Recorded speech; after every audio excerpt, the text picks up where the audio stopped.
Deməli, İlqar bəy, həmişə müasir psixologiyanın çatışmazlıqlarından danışırsınız. Bizə də maraqlıdır ki, ümumiyyətlə müasir psixologiyanın nə kimi çatışmazlıqları var? Müasir psixologiyanın çatışmazlıqları, əvvələn müasir psixologiyanın, ümumiyyətlə psixologiyanın yeri insanlıq üçün çox əhəmiyyətlidir. Buna toxunmaq lazımdır ki, həqiqətən də bəziləri təəssüf ki, psixologiyanı hansısa yarımçıq mütəxəssislərin timsalında görürlər deyə müəyyən sosial şəbəkə paylaşımlarında düşünürlər ki, psixologiya elmi budur, ümumiyyətlə psixologiya budur və ona görə biraz olurlar da, məyus olurlar, yaxud dırnaqarası baxırlar. Halbuki belə deyil. Mən hər gün bir daha o psixologiya elminin böyüklüyünün şahidi oluram, necə insan həyatlarına toxunmasının, insanların keyfiyyətli yaşamasına səbəbkar olduğunun şahidi oluram və təəccüblənirəm və ona eşqim, sevgim bir daha artır. Amma eyni zamanda bununla yanaşı müasir psixologiyanın təbii ki, müəyyən çatışmazlıqları da var, müəyyən yanlışları da var, müəyyən ifratları da var və s. və s. Düşünürəm ki, zaman-zaman bu haqda da danışmaq lazımdır. Bunlardan da insanları xəbərdar etmək lazımdır ki, bu tələlərə düşməsinlər. Müasir psixologiyanın bəzi hallarda məzlumu zalıma çevirmə tendensiyasıdır. Tutalım bir yerdə zülm var, zalim var və məzlum var. Psixologiya nə etməli idi? O zülmün kökünü araşdırmalı idi. Bir insan niyə zalim olur? Bu hansı travmalardan yarana bilər? Hansı çatışmazlıqlar, hansı natamamlıq hissi və s. və s. ki, bunlara da yanaşır əslində. Amma bununla yanaşı başqa bir şey də elədi. Gəldi, məzlumu zalıma çevirdi. Təbliğ etdi bunu ki, sən əgər məzlumusansa, məzlum olmayacaqsan. Məsələn, ictimai münasibətlərdə, xüsusən ailə münasibətlərində xanımları aşılandı ki, onlara belə bir təbliğ olundu ki, əgər siz bir ailə münasibətində məzlumsuzsa, zülmə məruz qalırsınızsa, buna imkan verməyin və özünüz də zalim olun. O bunu edir, siz də bunu edin. O bu pisliyi edir, siz də bunu edin. Ta çox-çox iyrənc yerlərə qədər gətirib çıxartdılar. Yəni elə bir ki, şey kimi də. O edir, sən də eləyəcəksən. Səndə qaldı, məndə qaldı oyunu kimi. O vurdu, sən də vuracaqsan. O elədi, sən də eləyəcəksən. Bu ailə mühitlərini çox eybəcərləşdirdi. Nə baş verdi? Ailələr sürətlə dağılmağa başladı. Bu yol deyil idi, bu yolsuzluq idi. Halbuki irfan yolu nə deyirdi? Deyirdi ki, 1000 dəfə məzlum olmağın belə bir dəfə zalim olmağına bəraət vermir. Verməməlidir də. Bu irfan yolu idi, bu qədim yolu idi. Qədimdən gələn yolu idi.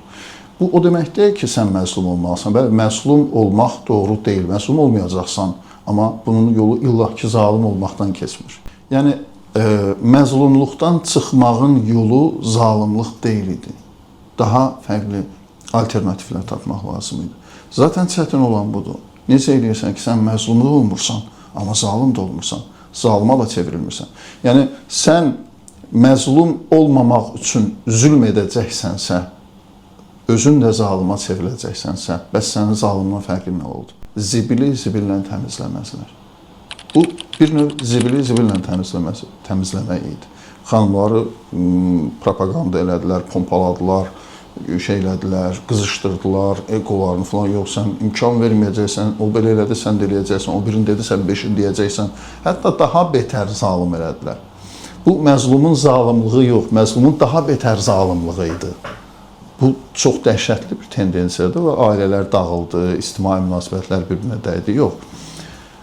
1000 dəfə məzlum olmağın belə bir dəfə zalim olmağına bəraət vermir. Bəs onda nə etməli? Mən məzlum qalacağam, yox, məzlum da qalmayacaqsan, amma zalim da olmayacaqsan. Zaten mədəniyyət budur. Zaten səmavi təlimlər, bütün mədəni proseslər hamısı gəlib insana alternativ, daha doğru, daha adekvat yolları öyrətsin. Bu instinktdir. Bizə instinkt deyir ki, bir sualın bir cavabı var. İnstinkt bizə deyir ki, bir stimulun bir reaksiyası var. Amma mədəniyyət bizə gəlir, fərqli alternativləri göstərir. Səni vurdu, sən də vur. Bu təbliğat. Gördün, vurdular, vur. Bu instinktdir. Bu qeyri-adi bir şey deyil, bu vəhşilikdir. Bütün canlılarda var instinkti. Vurdun, Vuruldun, vuracaqsan. Səni gördün, vurdular, vuracaqsan. Amma mədəniyyət bizə gəlir nə deyirdir ki, fərqli alternativlər də var. Yox, zibili zibillə təmizləməzlər. Bir də görürsən ki, məsələn, bizim bir əziz mühafizəçimiz var, evin mühafizədir. O, bəzən uşaqlar səs-küy salırlar həyətdə, bacada. Xoş məramlıdır. Deyir ki, bu birinci mərtəbədə yaşayan insanlara maneçilik yaradırsınız, səs-küy yaradırsınız. Gəlir güya onları sakitləşdirməyə. Halbuki özünün çıxartdığı səs-küy həmən zaman daha başarıcı olur, daha narahat edici olur. Bunu dəfələrlə qonşular deyirlər ki, ay dayı, sən gəlmirsən filan, bu uşaq da yenə ona bir tər dözmək olurdu. Amma sənin bu yaratdığın səs-küy daha betər bir vəziyyətə. Zibili zibillə təmizləməzlər, ay əzizim. Hər şeyin bir yolu var. Bu yol deyil, bu yolsuzluqdur. Daha dərin yol var, daha qədim yol var. Sən məzlumu zalımlaşdırmayacaqsan, bu yolsuzluqdur. Sən lokal olaraq haqlı ola bilərsən, müvəqqəti olaraq bu prosesin həllinə müəyyən kömək eləyə bilər. Amma məsələyə daha maştablı baxanda, strateji baxış, bax bu kitabın adındakı kimi, strateji baxışda, daha maştablı, daha böyük baxanda sən dağıdırsan, sən ümumilikdə ailə institutunu dağıdırsan, oranı bir yarış yerinə çevirərək, yarış meydanına çevirərək sən ailə institutunu dağıdırsan, sonra daş üstündə qalmayacaq. Məsələ budur. Daha qlobal baxanda məsələyə, daha geniş baxanda görürsən ki, bax belə böhranlar var. Məzlumun zalımlığı, özdə maraqlı ki, məzlumun zalımlığı həmişə daha betər olur. Yəni, əvvəlki zalımdan daha betər, bir qisasçılıq hissi olduğundan dolayı daha betər zalımlıq edir. Bax, müasir psixologiya etdiyi yanlışlardan biri buydu. O daha fərqli alternativlər göstərməli idi. Xanımları ailə münasibətlərində, dostları ictimai münasibətlərdə qızışdırmaqdansa, sənə yapdılar, sən də yap, sənə edilər, sən də et, sənə qoyma belə falan deməkdənsə, daha fərqli alternativlər, vəziyyətdən çıxış yolu təklif etməlidir ki, bunu zaten səmavi təlimlər, təsəvvüf təlimləri ta qədimdən bu haqda danışırlar ki, necə sən məzlumluqdan çıxacaqsan, zülmə məruz qalmayacaqsan, amma ləyaqətini də qoruyacaqsan. Necə sən zülmlə mübarizə aparacaqsan, amma prosesdə öz zalımına çevrilməyəcəksən, ona bənzəməyəcəksən. Bax, bu ciddi məsələdir. Ona görə dediyim kimi, bəzən gəlir səs-küyü kimsə yatırmağa, görsən daha betər səs-küyü çıxardır. Bu deyil idi, bu yol bu deyil, belə olmamalıdır. Daha fərqli yollar tapmaq lazımdır, daha mədəni yollar tapmaq lazımdır ki, eyni tələyə düşməyəsən. Onda nə oldu, sən də zalim olacaqdınsa? Əgər zülm pisdirsə, niyə sən bunu yapırsan? Deməli, belə çıxır ki, zülm başqalarında pisdir, başqaları yapanda pisdir. Yəni, demək istədiyim odur ki, suyu tikanın dibinə tökdü bəzi hallarda psixologiya. Suyu tikanın dibinə tökdü. Kişilərlə daha çox işləməli idi ki, zülm pisdir, zülmün qaynağı nədir, zalımlıq nədir? Ailə münasibətlərindən əgər danışırıqsa da, bu tərəflə, əgər zülm edən tərəf bəylərdirsə, bunları daha çox maarifləndirməli idi, daha çox çəkindirməli idi, daha köklərinə enməli idi, danışmalı idi. Zülmlə mübarizə etməli idi.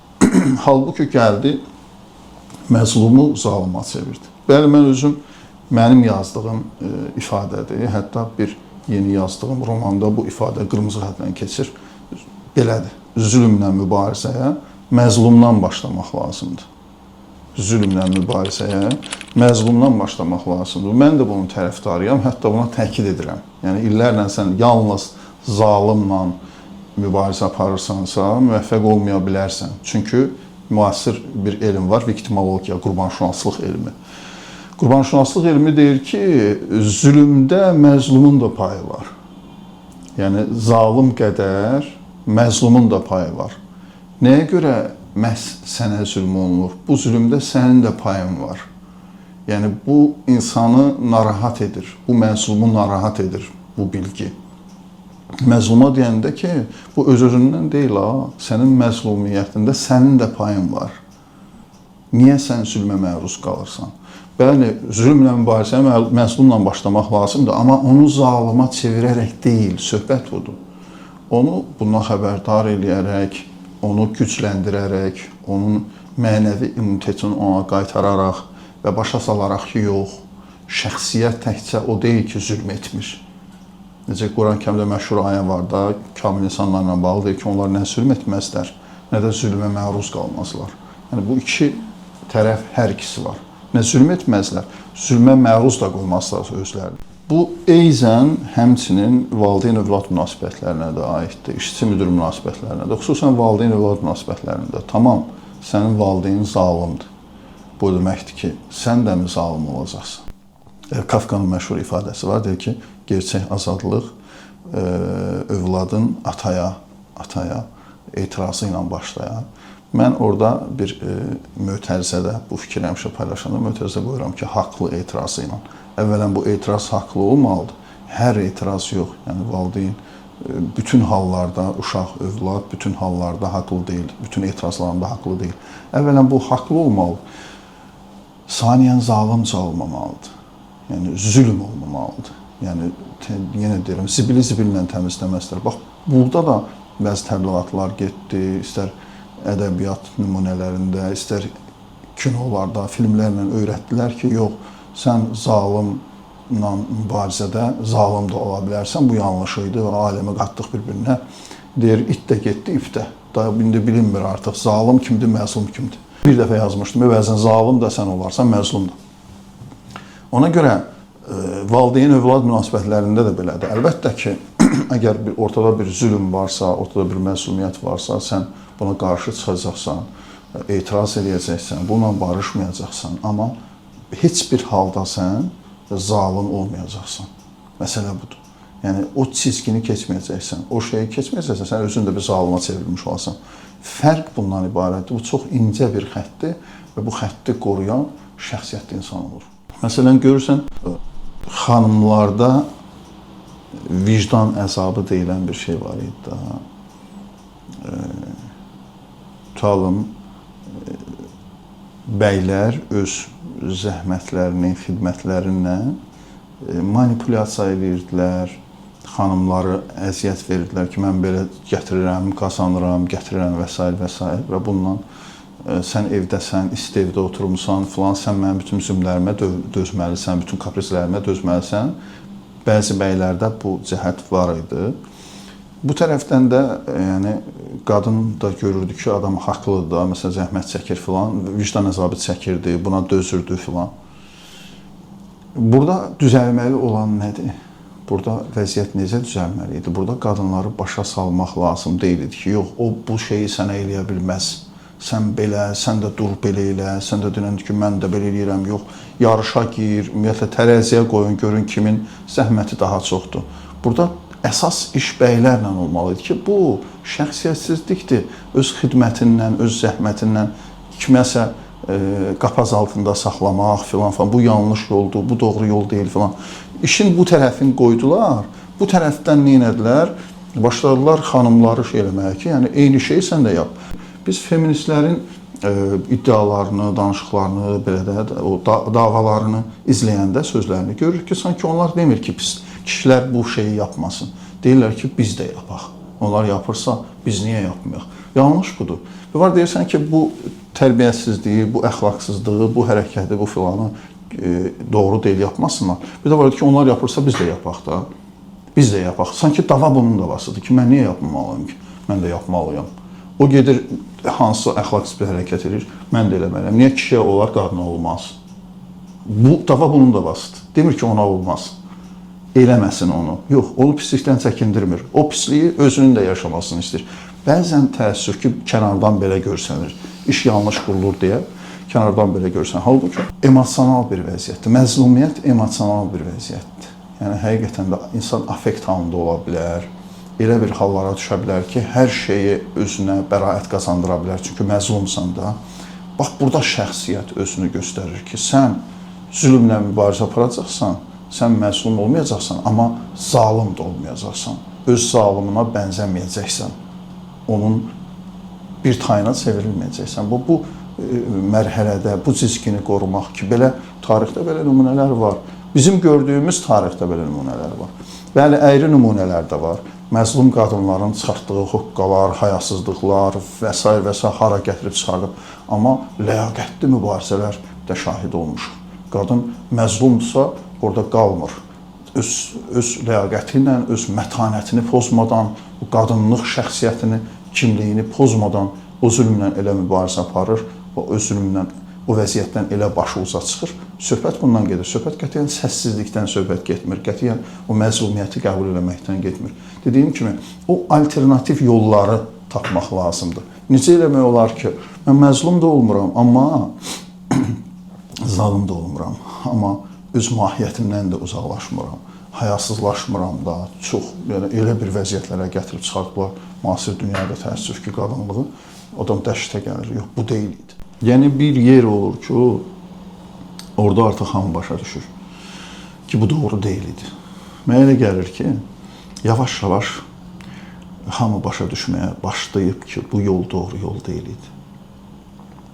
Bu yol doğru yol deyil idi. Bunu bir gün başa düşürsən. Bax, hər şey var ortada. Məsələn, tutalım, zalımlığın üstünlüklərindən nə qədər desən danışmaq olar da. Məsələn, bir məzlum o məzlumiyyətdən çıxmaq üçün zalımlıq eləsin, bu səbəbə görə eləməlidir, bu səbəbə görə belə danışarsan, belə bəlkə haqlı da görünərsən zahirən. Çoxlu arqumentlər də gətirə bilərsən ki, yox, axı müəllim, belədir, belədir, belədir. Amma mən axırda deyəcəm ki, yox, yenə də bu yaxşıdır, mən dediyim yaxşıdır. Yenə də bu yol doğrudur. Biz danışmışdım sənə, bir şəhərdən başqa şəhərə köçəndə, o yeni köçəcəyimiz şəhərlə bağlı xeyli üstünlüklərindən danışırdılar filan ki, məni təsirləndirsinlər ki, köçək o şəhərə. Hamısını dinləyirdim, baxırdım, gördüm, həqiqətən də qəşəngdir də filan dedim. Amma dedim, yox, yenə axırda dedim ki, yox, yenə də bu yaşadığımız şəhər yaxşıdır. İnanın ki, burada da məsələ elədir. Bəli, siz o qədər arqumental danışarsınız, o qədər dəlil sübut ki, haqq qazandırasınız məzlumun zalımlığına. Bəlkə mən dinləyərəm də sizə. Amma yenə axırda deyəcəm ki, yox, yenə də mən dediyim doğrudur. Doğru olan budur. Bu min illərin sınağından keçib gəlmiş yoldur. Bu birdən-birə şey çıxartmaq deyil, hoqqa çıxartmaq deyil, təzə ortaya düşmüş bir şey deyil. Min illərin sınağından keçmiş, təcrübə olunmuş, gəlmiş yol budur ki, mətanət yaxşıdır, ləyaqət yaxşıdır, mahiyyətindən uzaqlaşmamaq yaxşıdır. Məzlumun zalıma çevrilməsi pisdir. Ona görə yenə də şair demiş, lənət şeytana, yenə də Allaha şükür. Ümumiyyətlə, bunun fəlsəfəsini də çıxardıblar, yapıblar, bəzi hallarda deyib, oğrudan oğruya halaldır. Yaxud Machiavellizm var. Dünyada bir prinsip var, Machiavellinin məşhur fikrindən, əsərindən, dövlət əsəri var, oradan qaynaqlanır. Dünyada belə bir prinsip var, Machiavellizm, onun Machiavellinin məşhur fikirlərindən, düşüncələrindən qaynaqlanır. Machiavelli nə deyirdi? Deyirdi ki, məqsəd əgər doğrudursa, ona çatdıran yolların fərqi yoxdur, necə olur olsun. Machiavellizm budur ki, müasir siyasət bunun üstündə dayanır. Müasir sistemlər, idarəçilik sistemi bunun üstündə dayanır. Məqsəd yaxşı məqsəddirsə, məsələn, tutalım, sən demokratiya gətirirsən bir cəmiyyətə, əgər niyyətin budursa, bütün yollar mübahdır. Əyri, düz, mühüm deyil, hansı yollarla sən bunu gətirəcəksən. Bu, səmavi təlimlərlə daban-dabana ziddir. Səmavi təlimlərin üstünlüyü burada deyir ki, həm məqsəd gözəl olmalıdır, həm də ona çatdıran yollar gözəl olmalıdır. Yox, belə deyil. Məsələn, tarixdə var, tutalım, gəlib birini tərifləyirlər, İmam Həsənə deyəsən ki, bu adam tamam oğrudur, gedir dükanlardan çörəklər oğruyur, neyilir, amma bunu aparır, acılara paylayır. Belə tərifləyirlər onun haqqını. Və düşünürlər, imam deyəcək, sən gör nə gözəl imam deyir, yox, bu doğru hərəkət deyil. Tamam aparır, paylayır falan, yox, doğru hərəkət deyil. Doğrusu nədir? Geçsin, zəhmət çəksin, qazansın. Geçsin, öz zəhmətinlə eləsin bunu. Bunun qiyməti yoxdur. Biz buna bəraət versək, biz bunu təqdir etsək, xaosdur da. Yəni, deyək ki, bu əla bir şeydir. Onda gedin, çapın, talayın. Yox. Dediyim ki, maştab məsələyə baxanda ki, onlar belə baxırdılar, qətiyyən icazə vermirdilər. Belə zahiri plasta gözəl görünən şeylərə də icazə vermirdilər. Ona görə kim deyib ki, oğrudan oğruya halaldır və yaxud sənə olursa, sən də eləməlisən? Yox, yox. Məzlum heç bir halda zalıma çevrilməməlidir. Məsələ budur. Heç bir halda. Nə qədər arqument gətirsinlər, nə qədər söz desinlər, bizim yaxında müzakirə eləmək istədiyimiz film də buradan bəhs. Yəni, o film o səhnəsi ilə mənim diqqətimi çəkdi. Yeni ilin son gecəsi filmi Anarın ssenarisi haqqında əsasında çəkilib. Orada da bir ananı zorla zalımlığa sürükləmək cəhdi var. O cəhd alınmır. Ana zalıma çevrilmir. Zahir Plasa zülmə məruz qalıb. Ana tək qalıb. Amma onun tək qalması, övladları tərəfindən tərk edilməsi onu zalıma çevirmir. O öz ləyaqətini, mətanətini qoruyur və axırda da mükafatını alır. Məsələ budur. Bu yollar var, bu alternativlər var, bu variantlar mümkündür. Orada məsələn qəfil içəri gələn o poçtalyon ki var idi, gəlmişdi. O məzlumun zalıma çevrilmə nümunəsidir. Bəlkə biz filmin müzakirəsi olanda da bunu danışarıq. Orada onun məzlum olması, valideynləri, övladları tərəfindən tərk olunması, tək qalması onu zalıma çevirmişdi. Valideyn uşaqları haqqında pis danışır, ümumiyyətlə övladlar haqqında pis danışır, mənfi təfəkkürdədir filan. Amma bu ananın nümunəsində isə bu baş verməmişdi. Deməli, alternativlər var. Bu film bizə fərqli bir alternativ göstərdiyi üçün mənim diqqətimi çəkdi və mən dedim ki, biz onun qapıda mütləq müzakirəsini eləyək. Ona görə də heç bir halda imkan verməmək lazımdır. Buradan fürsətdən istifadə edib çağırış edirəm. Yəni, ay məzlumlar, imkan verməyin zalımlar sizi zalıma çevirsin. Yox, siz öz mətanətinizi qoruyun. Siz yenə öz ləyaqətinizi qoruyun. Bəli, məzlum da olmayın, bununla da mübarizə aparın. Amma zülmlə mübarizənin alternativ, daha mədəni, daha sivil, daha ədalətli formasını tapmaq lazımdır. Zibili zibillə təmizləməzlər. Bax, bu tələyə düşməmək lazımdır. Ailə münasibətlərində, ictimai münasibətlərdə, dost münasibətlərində, müasir dünyada bu təbliğ olunur, təəssüf ki, ona görə buradan fürsətdən istifadə edib hamıya çağırış edirəm, bu yol deyil. İnanın, nə qədər sizə arqument desələr, bu yol deyil. Axırda yenə baxacaqsınız ki, yenə də lənət şeytana, yenə də Allaha şükür. Təşəkkür edirəm. Dinlədiniz, sizlərimiz.